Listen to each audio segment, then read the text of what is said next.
तेंतड़ा बाहर जीपी छतु मंजी आम पाखर नहीं देखु अमल केते आसी। सार जने कहते छतु मंजी कौठु आणुछ भाई टिके कहब।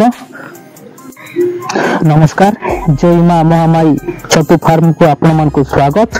तेंतड़ा बाहर जीपी छतु मंजी आम पाखर नहीं देखु केते अमल आसी। से किछि भूल करिसंती।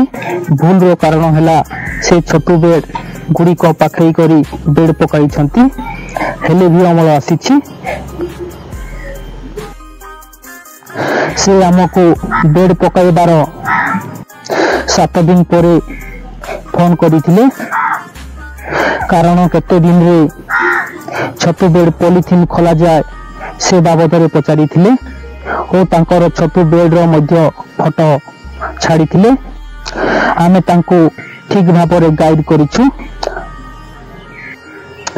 आउ तांको केते दिन रे पॉलिथिन काढिबा बा केते समय पवन दबा से विषय रे आमे तांको फोन रे कहितलु। तांकर छतु बेड 11 दिन रो अमल देखि से बहुत खुशी रे से फोन करिथिले। सार जने कहछंती छतु मंजी कौठु आणुछ भाई टिके कहब। सार आम पाखरे छतु मंजी भी मिले सार। आउ जने सार कहछंती छतु मंजी रेट केते।